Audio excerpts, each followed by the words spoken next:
Glória a Deus. Peço que você fique de pé. Abra sua Bíblia no livro de Gênesis, capítulo de número 3.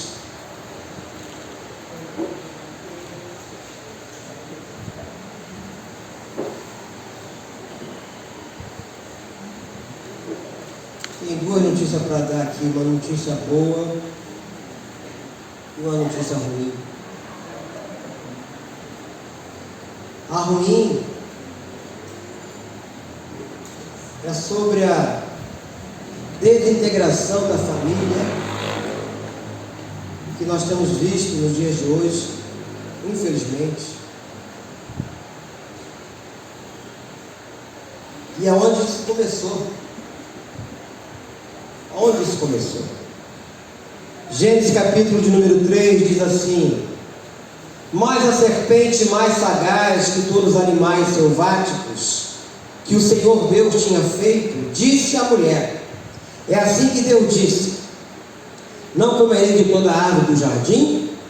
Respondeu-lhe a mulher: do fruto da árvore do jardim podemos comer, mas do fruto da árvore que está no meio do jardim, disse Deus: dele não comereis, nem tocareis nele, para que não morrais. Então a serpente disse à mulher: é certo que não morrereis, porque Deus sabe que no dia em que dele comerdes, se vos abrirão os olhos, e como Deus, sereis conhecedores do bem e do mal. Vendo a mulher que a árvore era boa para se comer, agradável aos olhos, e árvore desejável para dar entendimento, tomou-lhe do fruto e comeu, e deu também ao marido, e ele comeu. Pai querido, eu te louvo e te bendigo por estar aqui neste momento, ó Deus, para falar das coisas de Ti. Abra, Deus amado, nossa mente e coração para que possamos entender o que o Senhor tem para nós no dia de hoje, nesse culto direcionado à família. Me capacita, Deus, com sabedoria. Me dê, ó Deus amado, discernimento de espírito em tudo que irei falar e fazer, e que tudo seja para a honra e glória do nome santo do nosso Senhor Jesus Cristo. Todos digam amém? Amém. A parte ruim aqui, amado, é quando começou isso. Porque o que nós vemos hoje, em que os sociólogos, os psicólogos, educadores, políticos, legisladores, religiosos discutem e se preocupam com a chamada desintegração da família contratual. O que é a família contratual? Quando se casa, eu digo de uma forma direita, se faz um contrato, que esse contrato é redigido no cartório, e lá no cartório aquilo é registrado, e a partir dali esse passa a ser um documento que vai acompanhar você toda a vida. Esse documento diz que foi feito um acordo, ou com separação de bens, ou não, mas é um contrato. Então eu quero falar da família contratual. Quando Deus cria a família, Ele começa com o quê? Com o casal. Cria-se primeiro o homem, e da sua costela é tirada um osso, e dali é formada a mulher.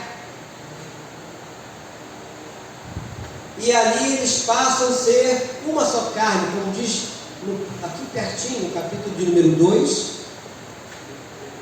a partir do versículo 18. Mas antes da formação da mulher, Deus dá uma ordem ao homem. Olha do lado aí no capítulo 2, no versículo 15. Tomou, pois, o Senhor Deus ao homem e o colocou no jardim do Éden para o cultivar e o guardar. E o Senhor Deus lhe deu esta ordem: de toda a árvore do jardim comerás livremente, mas da árvore do conhecimento do bem e do mal não comerás, porque no dia em que dela comeres, certamente o que? Morrerás. E é interessante observarmos que Deus não falou assim, vai morrer instantaneamente. Provou lá da água, morre instantaneamente. É fulminado. Deus não falou isso. Por isso que eu sempre falo aqui na igreja, quer saber como é que você está morrendo? Pega uma foto de 10 anos atrás, olha para a foto, olha no espelho, olha para a foto, olha no espelho. Aí você vai ver que você está morrendo. Semana que passou, eu vi isso assim, de uma maneira muito clara. Eu estava lá na clínica da família, aí eu estava lá esperando a Jandira no atendimento da Jandira, e tem uma fila de idosos para tomar vacina da gripe. Idoso tudo daquele jeito, gordo, magro, alto, baixo.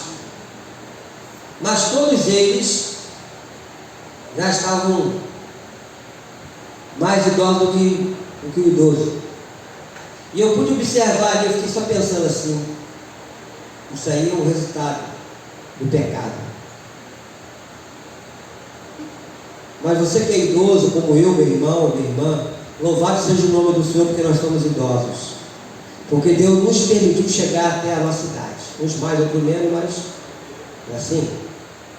O triste é essa garotada nova aí, morrendo novo. Isso que é triste. Mas não reclame da sua idade. Não esconda a sua idade.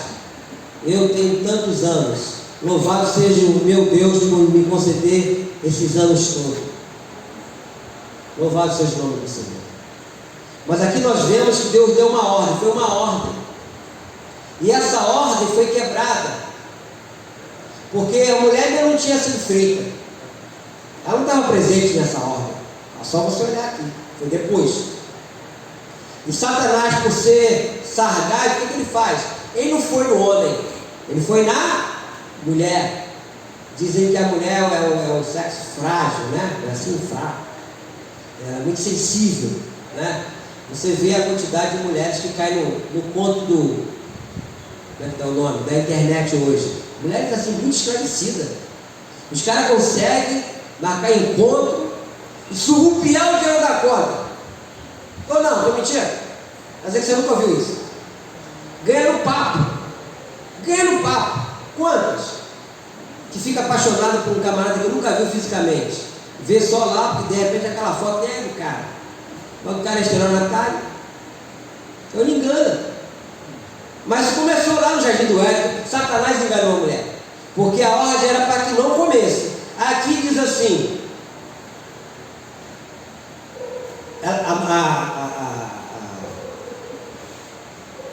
a mulher primeiro respondendo à serpente. No versículo 2, respondeu a mulher, do fruto das árvores do jardim podemos comer, mas do fruto da árvore que está no meio do jardim, disse Deus, dele não comereis, nem tocareis nele para que não morrais. Ela sabia. Aí no 4, então a serpente disse à mulher, é certo que não o quê? Morrereis. Olha o engano. Olha o engano. O enganador. E ele continua, porque Deus sabe que no dia em que dele comerdes, se vos abrirão os olhos, e como Deus sereis conhecedores do bem e do mal. Aí a mulher já foi seduzida ali. Porque no versículo 6 diz, vendo a mulher que a árvore era boa para se comer, agradável aos olhos, e árvore desejável para dar entendimento, tomou-lhe do fruto. Aí já era. Ali começou a desgraça. Depois deu a mulher e comeu também. Foi o outro sem vergonha, porque ele sabia que não podia. E foi ligado no navio. Aqui começa, meus irmãos, a desintegração da família. Chama-se desobediência. Desobediência. Às vezes eu falo certas coisas, alguém, pastor, muito saudosista, mas nós já temos uma certa idade. Eu nunca chamei meu pai e minha mãe de você. Nunca. Sempre foi silencioso. Mesmo depois de velho, eu sempre dei bênção, meu pai. Bênção, pai, bênção, pai. Porque a nossa educação foi assim. Sempre respeitei meus pais, mesmo não sendo cristão, sempre respeitei eles. E às vezes nem concordando com aquilo que eles falavam, faziam. Mas eu sempre respeitei. Honrei meu pai, minha mãe até o fim, até na sepultura. Fui até o fim com eles. O que diz lá, no mandamento do Senhor, que é o primeiro mandamento com promessa: honra teu pai e tua mãe, para que Deus faça o quê? Prolongue os seus dias. O que nós estamos vendo hoje é o contrário. A ordem natural é os filhos sepultarem os seus pais, mas o que nós estamos vendo mais hoje são pais sepultando os filhos, por causa da desobediência. A família foi afetada. Essa desobediência começa aqui no Jardim do Éden. Ou seja, o desejo de determinar para si mesmo o que é certo, o que é errado, mantendo Deus fora da sua vida, no versículo 5. Ele imprime isso no coração da mulher. Porque Deus sabe que no dia em que dele comerem, se vos abrirão os olhos, e como Deus sereis conhecedores do bem e do mal. O desejo de ser como Deus, isto é, egoísmo. Aqui começa, no versículo 6, a desobediência e a rejeição a Deus.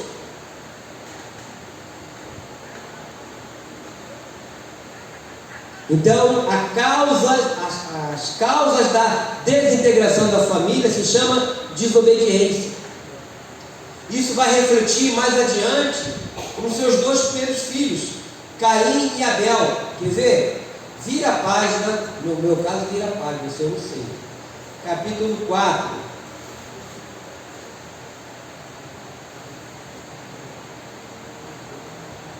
Versículo 3.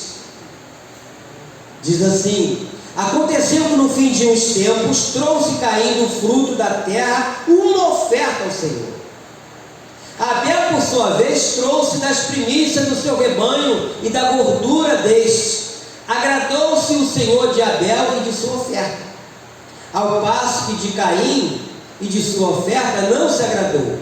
Irou-se, pois, sobremaneira Caim e descaiu-lhe o semblante. Então lhe disse o Senhor: por que andas irado e por que descaiu o teu semblante? Se proceder de bem, não é certo que serás aceito?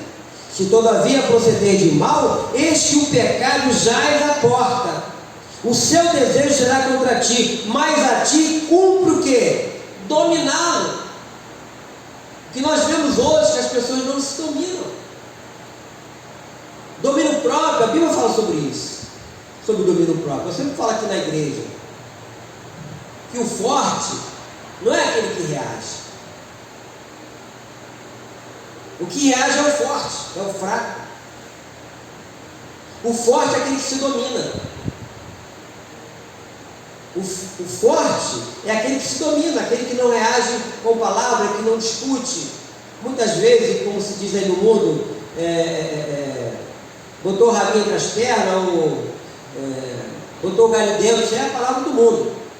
Para Deus é o contrário, aquele que se domina, aquele que não reage, esse é o forte. Esse é o que tem o domínio próprio.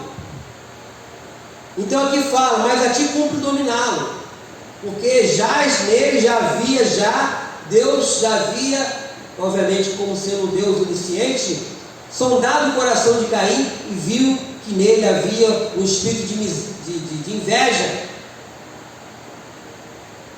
Porque no versículo 8 é o que diz: disse Caim a Abel, seu irmão: vamos ao campo. Estando eles no campo, sucedeu que se levantou Caim contra Abel, seu irmão, e fez o quê? E o matou. Primeiro assassinato. O matou. Olha só. Uma desgraça dentro da família. Nós não temos visto isso aí também, querido, ou não?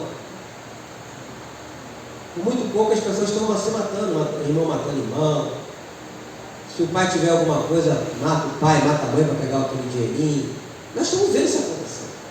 Mas a origem começa aqui.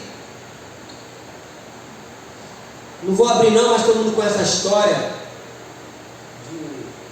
de Davi, quando ele comete o pecado, quando ele adultera, lá em 2 Samuel capítulo 11, versículo 1 em diante. A infidelidade.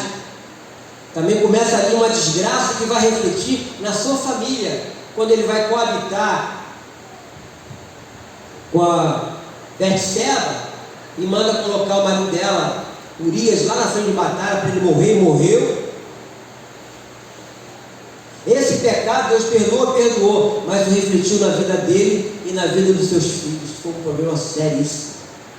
Um dos filhos estupra a sua irmã. O outro filho quer usurpar o seu trono, até matar o pai. Um negócio assim, absurdo, dentro do contexto familiar.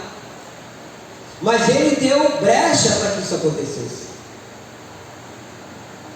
Então, a desintegração da família começa assim. Ou seja, a ausência de Deus quer dizer pecado. Quando ele deixa Deus de lado, eles começam a pecar. E nós temos visto, meus irmãos, os meios de comunicação e informação inundados de pensamento de homens sem Deus. Mas você vê isso no rádio, na televisão, na revista, no teatro, no cinema, nas músicas. Tem umas músicas aí que de vez em quando eu não ligo para ouvir, mas eu escuto. Aí eu começo a prestar atenção na letra e falei, meu Deus, como é que tem gente que escuta isso e gosta disso? Que mente é essa para ouvir um negócio desse?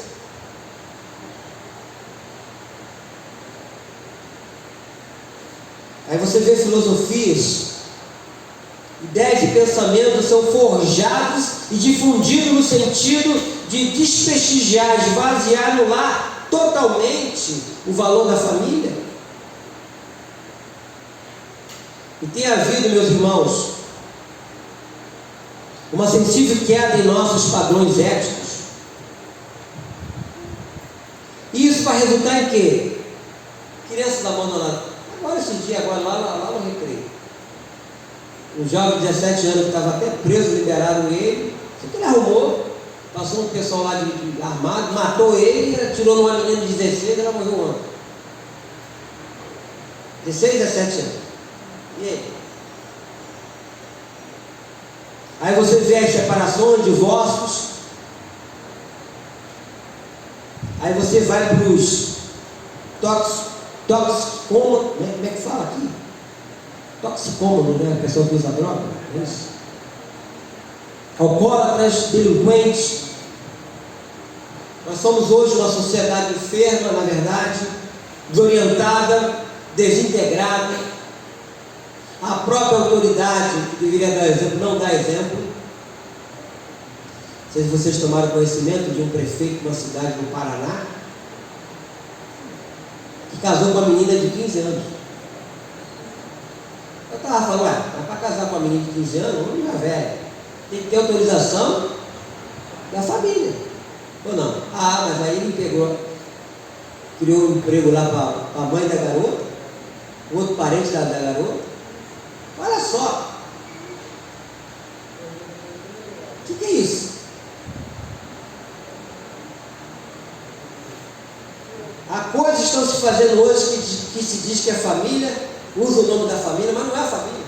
Homem com homem é a família? Mulher com mulher é a família? Usa o nome.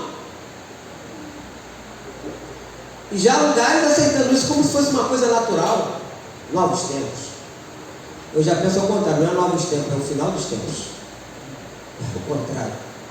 É o final dos tempos, ou não? Ficamos tristes, ficamos. Mas por outro lado tem que se cumprir a Bíblia. Que o mundo vai de mal a pior, que o mundo jaz de maligno. Pois bem, amados, até agora eu só falei coisa ruim, né? Poxa, pastor, será que não tem nada bom aí no céu? Nossa, não. Tem sim, tem um remédio. O amor de Deus é o remédio. O amor de Deus é o remédio. Abra aí no Salmo 127.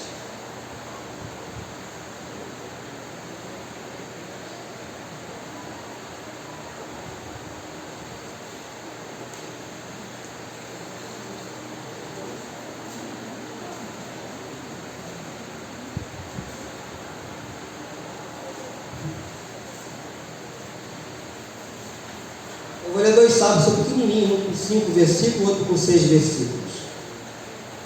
O Salmo 27, o título dele fala que todo bem procede de Deus. Começa por aí.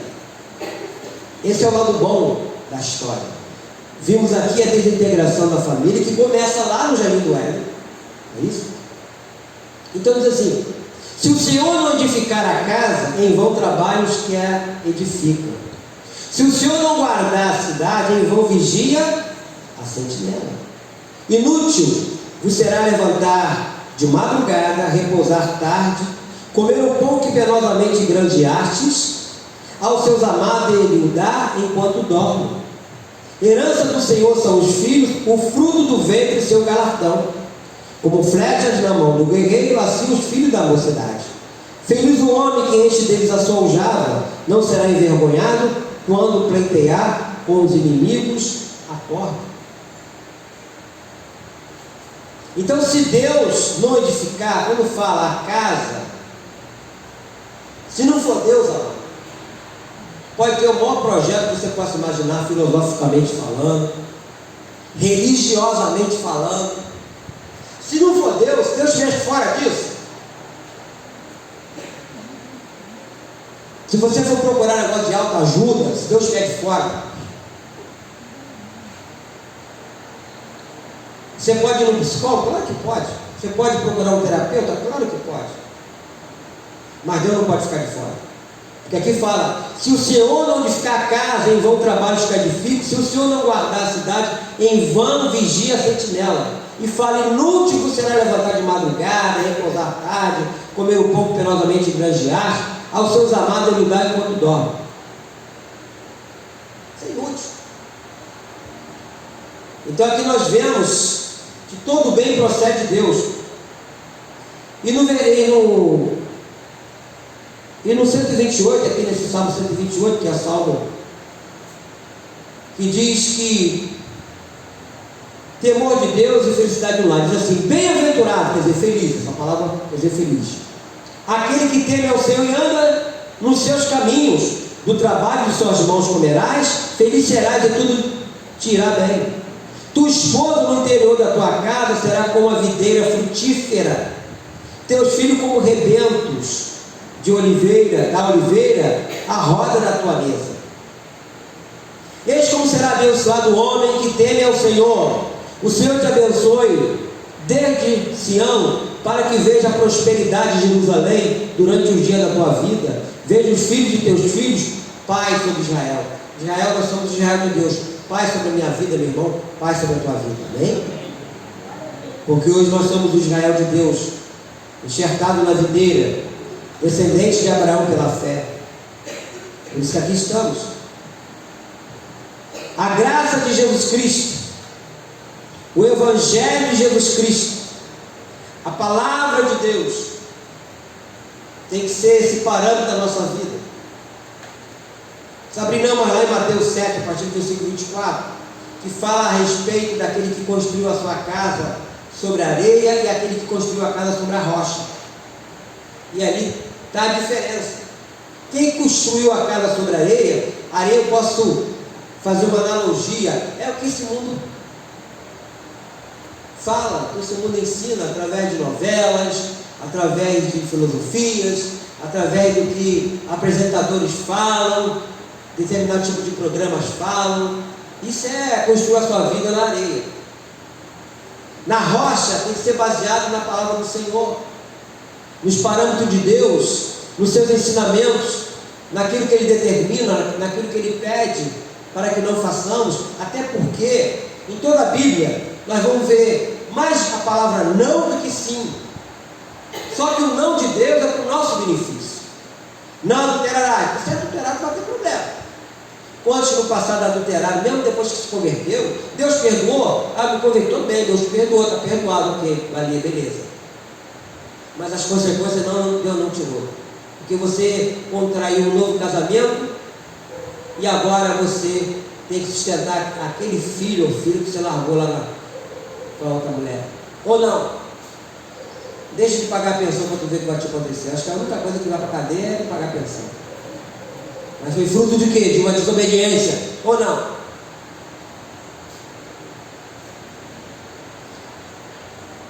Dinheiro, cultura, beleza física, posição social, filhos, não une a família. Só Deus em Cristo Jesus une e mantém unida esta instituição chamada família. Só Deus. E eu vejo hoje, meus irmãos, muitos testemunhos daqueles que conheceram Cristo, tiveram seus lares restaurados quando estavam à beira do precipício.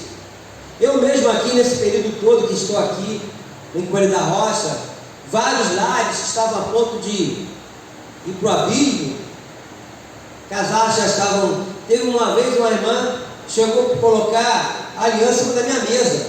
Na época ainda a igreja da casinha ainda.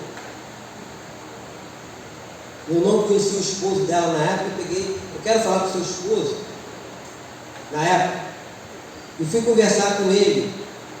E o problema não era ele, o problema era ela. Mas graças a Deus conversamos separadamente, depois conversamos juntos e estão bem até hoje. E outros mais. E outros mais. Tinha um que adulterava direto. Ele não era da igreja, ela era da igreja. E ela contava cada história assim absurda. E eu falava assim: você gosta dele? Gosta. Você quer que Deus restaure o seu lar? Quero. Então vamos orar. A gente orava. Cada vez que ela vinha na igreja, toda semana eu contava uma história. Teve uma vez que ela falou: pastor, o negócio hoje foi feio, porque a amante dele parou na minha porta de carro para esperar ele. Depois que ele saiu de carro com ela, eu vi que estava escrito lá no vidro do para-brisa traseiro: a serviço do rei. A mulher dizia até que era da igreja. E a gente continuou orando. E nós tínhamos um culto de libertação aqui na igreja segunda-feira. Um belo dia chegou aquele camarada, parecia um armário. Ele era cabo do BOP na época. Aí veio com ela, com a filhinha dela, agora a filhinha dela já até casou, era pequenininha, irmão dada. Aí eu falei: o que vocês querem? Eu não sabia, né? E ele disse para mim: pastor, eu estou perdendo a minha família, eu quero a minha família de volta. Eu falei: então vamos orar. E nós oramos. E Deus restaurou a família deles. Depois ele se batizou. Na verdade, aquele batismo foi feito lá na igreja de Mesquita. E até hoje, quando ele me veio, ele veio falar comigo, né?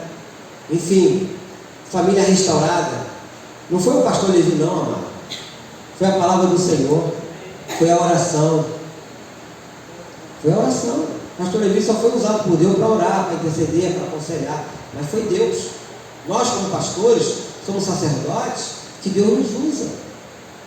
E outros casos mais que aconteceram, que eu tive esse privilégio de aconselhar, e graças a Deus estão bem hoje, estão até na igreja, no salão. Estavam a ponto de coabir. E eu louvo a Deus por isso. E o que eu vejo, meus irmãos, que há solução para o seu lar ainda hoje. E essa solução começa para a volta para Jesus Cristo e o seu amor. A cura se estabelece quando há essa harmonia de querer desejar que Deus esteja dentro desse contexto familiar, não deixar Deus de fora.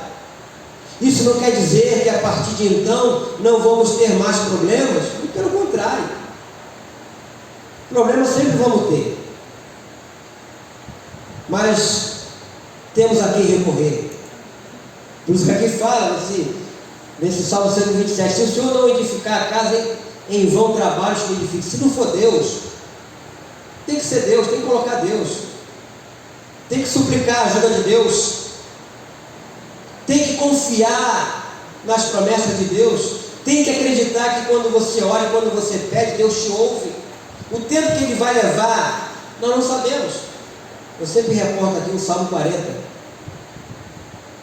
Esperei confiantemente pelo Senhor, e Ele me ouviu quando clamei por socorro. Esse é o segredo. Esperar confiantemente, não esperar desesperadamente, não esperar angustiadamente, não esperar tristemente, porque tem pessoas que oram mas não espera. Acabou de orar, já está aflito, já está desesperado, já está... Não, espera. Espera e confia e acredite. Continue orando, mesmo que você não veja nada no momento, mas continue acreditando. Por isso que o significado da fé é o quê? É a certeza de coisas que se esperam, é a convicção de fatos que não se veem. Sem fé é impossível agradar a Deus. Tem que exercer a fé, colocar em prática nessa hora. Porque falar que Deus é maravilhoso quando está tudo bom é fácil, mas há momentos, queridos, que nós temos que recorrer a Deus. que temos que continuar acreditando que Deus é fiel. Isso não é utopia, não. Isso é verdade. Esses anos todos que eu sirvo a Cristo, quero dizer para você que 80% do que eu pedi a Deus, eu não consegui. Só consegui 20% se foi 20%. Mas nesses 20% eu louvo a Deus, porque eu pude experimentar da sua bondade, do seu amor, eu pude experimentar da sua graça nesses 20%, eu pude experimentar a revelação de Deus na minha vida se cumprindo, a revelação de Deus em sonhos que eu tive com Deus, muitas coisas, muitas experiências nesses 20%. Por isso que certa feita Paulo disse: tua graça me basta. Mas mesmo com a graça de Deus na vida das pessoas, elas querem mais, mais, mais. É só você ficar vendo esses programas de madrugada que não é a sério. Vida com Deus não é um passeio no parque. Vai ter momentos que você vai ter que passar pelo vale da sombra da morte, mas que você continue confiando em Deus, meu irmão. Eu gostaria de orar por você e com você. Coloque sua mão no coração. Não sei, que eu não sou onisciente, o que você está vivendo no contexto de família. Você é que sabe. Você é que sabe. Mas eu creio, primeiramente, que Deus está aqui. A promessa dele lá em Mateus 18, versículo 20, diz que quando houvesse 2 ou 3 pessoas reunidas no meu nome, ali estou no meio dele. Então Deus está aqui. Obrigado, Senhor, por estar aqui. Senhor, o que nós queremos agora é te pedir a tua ajuda sobre a nossa vida, especificamente, Senhor, sobre a nossa família. Vários lares aqui representados, representando suas famílias, Deus. E tu conheces o coração, o nosso coração. Tu conheces, Deus amado, a minha necessidade, a necessidade da minha esposa que aqui está, a Jandira, necessidade do meu filho Levi Júnior, da minha filha Sara, meu genro Leandro. Tu sabes, ó Deus, que todos nós precisamos do Senhor. Tua palavra fala que sem mim nada podeis fazer. Então, se o Senhor está aqui, eu te peço, venha nos ajudar. Venha ajudar, ó Deus, os lares aqui representados.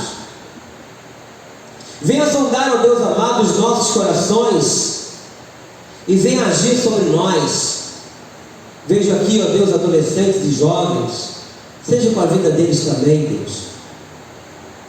Proteja a mente deles, ó Deus, das ofertas que existem neste mundo. Guarde esses jovens, ó Deus, e adolescentes, das más companhias, das más conversações, dos maus costumes, que eles não venham cair em ciladas, que eles não venham ser, ó Deus amado, enganados por nada neste mundo, mas que eles possam crescer no conhecimento e na graça do Senhor. Quero colocar, ó Deus amado, cada pedido aqui que está sendo feito nesta hora, sobre o teu altar, porque eu creio e acredito no poder da oração. E continuo também acreditando, ó Deus, que o tempo de milagre não acabou. Tu és o Deus de milagre, Tu és o Deus que cura, Tu és o Deus que sara, Tu és o Deus que salva. Por isso que aqui estamos. Nenhum de nós está aqui por acaso não, Deus. Estamos aqui porque confiamos em Ti, porque acreditamos no Senhor.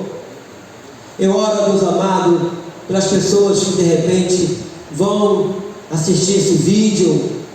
Eu oro, Deus, por cada família, por cada pessoa que vai poder, ó Deus, escutar, ou já está escutando, ó Deus, e vai tomar uma decisão, que a decisão que seja tomada seja uma decisão, ó Deus amado, equilibrada, pautada na Tua palavra, nos Teus ensinos, nos Teus preceitos. Eu te peço, ó Deus amado, pelos irmãos que não puderam estar aqui, eu peço pelo corpo diaconal dessa igreja, pelo corpo de obreiro dessa igreja, eu peço a Deus amado pela membresia dessa igreja, por nossas crianças, Senhor, pelos nossos adolescentes que estão sendo bombardeados de notícias, muitas delas falsas. Há crianças e adolescentes com medo de ir para a escola, Tu possa quebrar, ó Deus amado, esses grilhões, essas correntes, no poder do nome de Jesus. Meu Deus e meu Pai, tome em tuas mãos. Irmãos que não puderam vir aqui, alguns estão passando um momento difícil na sua vida física. Eu quero colocar minha irmã Georgina em tuas mãos. Seja com a minha irmã Georgina, seja, ó Deus, com a sua saúde. Restaure a saúde da minha irmã Georgina, Deus. Coloca a vida dela em tuas mãos, o seu esposo, irmão Lourenço, em tuas mãos, a sua casa em tuas mãos, Deus. Coloca minha irmã Juraci em tuas mãos, está em tratamento médico. Minha irmã Dina, coloca minha irmã Dina em tuas mãos, Deus. Seja com ela também. Minha irmã Jo, passou esses dias agora, minha irmã Josefa, no hospital, agora está melhorando. Minha irmã Jo, mãe do Michel, coloca a vida dela em tuas mãos, o Michel em tuas mãos. Enfim, ó Deus amado, a todos aqueles que não puderam vir hoje aqui, coloca a vida do meu genro, Leandro, teu servo em tuas mãos. Teve um problema de coluna ontem, está se recuperando. Tu mande uma palavra ali na casa da minha filha Sara também, ó Deus, para que tu possa restaurar a saúde do Leandro. Coloca a vida do diácono Guaraci em tuas mãos, está em tratamento médico, ó Deus. Seja com teu servo Guaraci. Em nome de Jesus, todos os lares, ó Deus amado, eu peço, ó Deus querido, pelos pastores da nossa região, membresia de suas igrejas, as famílias cristãs, mas peço também, ó Deus, por essas famílias próximas aqui da nossa igreja, as famílias de frente da igreja, do lado direito, do lado esquerdo, aqui de trás da igreja, por todas as famílias aqui da Avenida Pernambucana, da Rua Melquides, da Avenida Amaral Peixoto, ó Deus, no bairro de Coelho da Rocha, Parque Alian, Praça da Bandeira, ó Deus amado, tem sofrido, ó Deus, com problema de violência. Coloca esse município em tuas mãos, o prefeito dessa cidade, o Deus João, em tuas mãos, Deus. Coloca as famílias de Jardim Meriti, Vila dos Teres, de Éden, São Mateus, Centro de São João de Meriti. Ó Deus querido e Pai de amor, Jardim Botânico, Jardim Metrópolis, coloca em tuas mãos, meu Deus, de Éden em tuas mãos. Coloca, ó Deus, as famílias, os lares, ó Deus amado, esposos das minhas irmãs que ainda não se renderam a Cristo. Toque no coração deles, meu Deus. Os filhos estão afastados do caminho do teu aprisco, que eles possam voltar para o aprisco. Eu te peço isso, meu Deus. Eu oro, meu Deus e meu Pai, para minha irmã Vânia, esposa do teu servo Jair, que aqui está, tua serva que está em tratamento médico. Tu mande uma palavra na sua casa ali em Jardim Meriti, que a minha irmã Vânia receba o toque das tuas mãos também, ó Deus. Eu peço pela tua serva, minha irmã Tita, que se encontra enlutada, que está agora convivendo com essa situação, ó Deus amado, de pensão. Coloca a vida da Tita em tuas mãos, proteja a tua serva, Deus, como diz o Salmo de número 137, no versículo 25: jamais viu o justo desamparado, nem a sua descendência a mendigar o pão.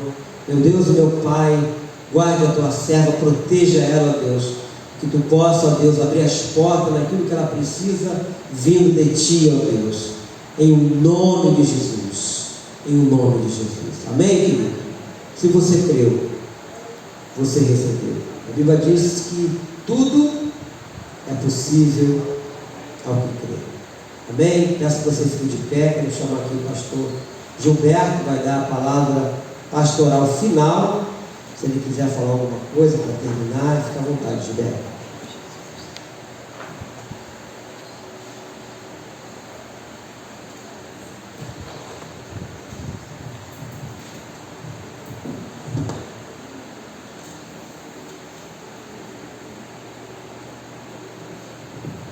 Boa noite, meus irmãos. Bom, o que eu quero falar é que Deus é bom. Por isso que nós estamos aqui hoje reunidos na presença de soberano e eterno Pai. Graças nós te damos, Deus, por tudo que o Senhor tem feito em nossas vidas. Que, como o pastor Levi falou, se ele recebeu 20% das bênçãos do Senhor, que eu receba, Pai amado, 10, já está bom. Porque o Senhor é bom e tudo que o Senhor nos dá é bom. Nós queremos isso. Então nós te agradecemos, Pai, por tudo que o Senhor tem feito em nossas vidas, por tudo que o Senhor tem feito em nossas famílias. Deus querido, que o Senhor continue abençoando e guardando cada um aqui, em todos os seus empreendimentos, em todos os seus propósitos, que a sua vontade seja feita em nossa vida, em nome de Jesus. Amém. Agora nos leva de volta aos nossos lares, ó Deus, conduza-nos com a tua paz, com a tua segurança, possamos ter uma noite de sono tranquila, ó Pai amado, e o final de semana abençoado pelo Senhor. Colocamos, Pai, em tuas mãos, mais uma vez, tudo que queremos fazer, em nome de Jesus. Que o amor de Deus, que a graça do nosso Senhor e Salvador Jesus Cristo, e que as doces consolações do Espírito Santo estejam com todos. Uma boa noite, uma excelente final de semana, e que Deus continue vos abençoando rica e abundantemente.